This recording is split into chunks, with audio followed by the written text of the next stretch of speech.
In the quiet expanse of California's San Joaquin Valley, a friendship forged in childhood spiraled into one of the most chilling partnerships in American criminal history. Wesley Shermantine and Loren Herzog, two names that would later send shivers down the spine of the nation, began their story as innocent playmates amidst the orchards of Linden, California. Their lives intertwined from a tender age, these boys shared not just games and dreams, but eventually a sinister path. As adolescence gave way to adulthood, the innocence of their childhood camaraderie was tainted by the harsh realities of their environment. Linden, while picturesque, harbored a darker underbelly influenced by the prevalent drug culture. It was here, in this hidden corner of tranquility, that methamphetamine first made its insidious introduction to Wesley and Loren. The drug, potent and destructive, became the catalyst for a transformation that none could have predicted. Their descent was marked by a growing obsession with power and control, fueling their inevitable pivot to violence. What began as a typical childhood friendship evolved into a dark alliance that would terrorize a community. Every story has a beginning, and for Shermantine and Herzog, the early signs were subtly disturbing. Growing up in the small town of Linden, California, both Wesley Shermantine and Loren Herzog were known as inseparable friends from a young age. Their childhood was marked by typical small-town activities, but as they entered adolescence, subtle shifts in their demeanor began to surface. Initially, these changes were slight: increased aggression, a fascination with violent stories, and an unsettling charm that both could switch on like a light bulb. Teachers and neighbors often brushed these traits off as teenage mischief.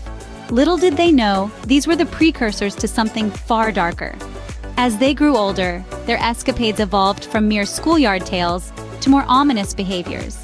The introduction of methamphetamine into their lives was a pivotal moment. The drug, known for its potent and addictive nature, only magnified their worst traits. 1985 marked a turning point with the disappearance of Chevy Wheeler, igniting fear and suspicion in the heart of Linden. Chevy, a vibrant high school student, vanished on her way to a haunted house with Wesley Shermantine. The following day, when she failed to return home, her family's panic set in motion a series of events that would unravel the dark underbelly of Linden. Wesley, already known for his erratic behavior and troubling past, quickly became a focal point of the investigation. Detectives scoured the area, gathering every scrap of evidence they could. Yet, despite their efforts, the case grew cold. Forensic technology, still in its infancy, offered little assistance. DNA analysis, which today might have provided immediate and conclusive links, was then rudimentary. Law enforcement had to rely on less conclusive methods like blood type comparison, which failed to definitively connect Wesley to Chevy's disappearance. As the community reeled from Chevy's vanishing, another name was added to the grim list. In 1987, another young woman, Paula Wade, disappeared under similarly mysterious circumstances. Like Chevy, Paula was last seen in the company of Shermantine. Her disappearance only fueled the growing suspicions against him. Yet once again, concrete evidence proved elusive. As the decade rolled on, the pattern became chillingly clear. Young women, often last seen with either Shermantine or his close associate Loren Herzog, were vanishing. Each case seemed to echo the others, last seen with one or both men, then gone without a trace. The lack of forensic capability to tie the suspects to the crimes directly left families without closure and a community gripped by fear. Investigators were frustrated by the technological limitations of their time, knowing that something sinister was unfolding but powerless to prove it conclusively. With each disappearance, the mystery deepened, weaving a complex tapestry of fear and frustration among law enforcement. It wasn't until the disappearance of Cyndi Vanderheiden in 1998 that the scales began to tip. For years, the shadow of suspicion had loomed large over Wesley Shermantine and Loren Herzog.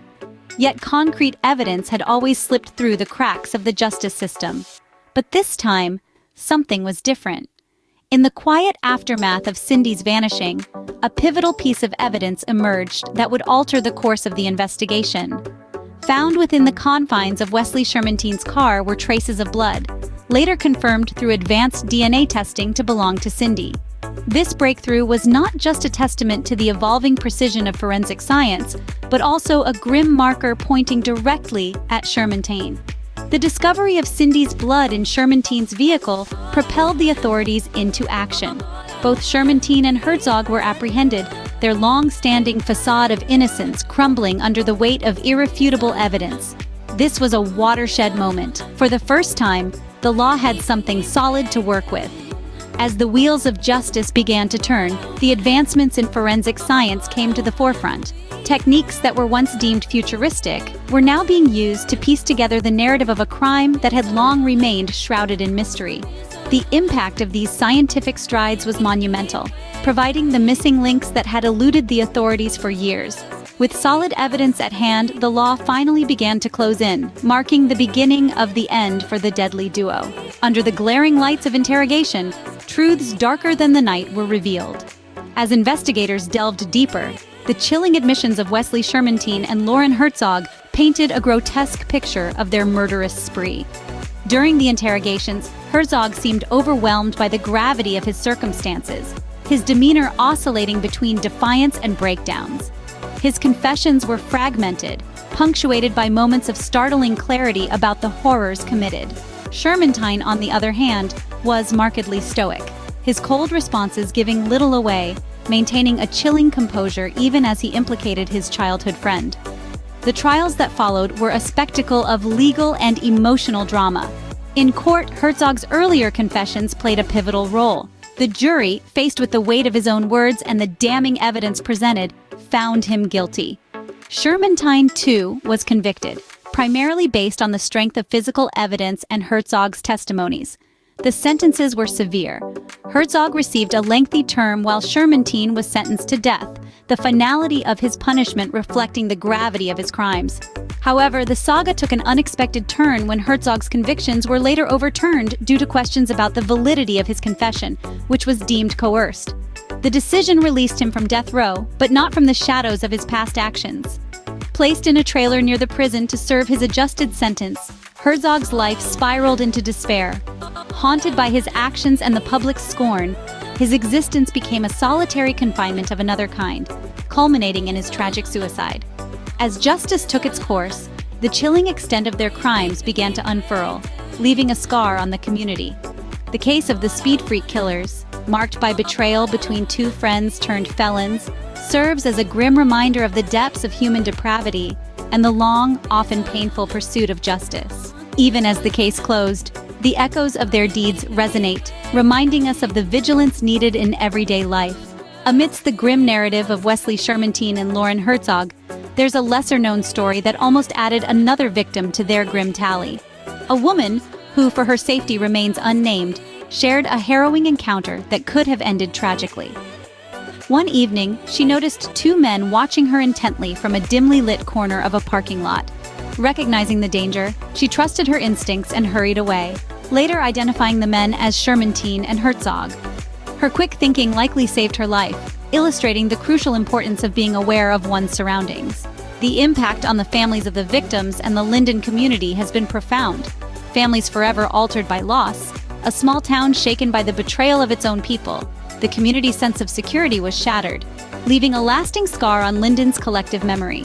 This case teaches us that danger often comes not from strangers, but from faces we might find familiar. It underscores the importance of listening to our instincts and being vigilant about personal safety. The story of the Speed Freak killers isn't just a series of events to be recounted, it's a call to maintain awareness and to protect ourselves and our communities. The story of the Speed Freak killers serves as a grim reminder of the darkness that can lurk behind familiar faces.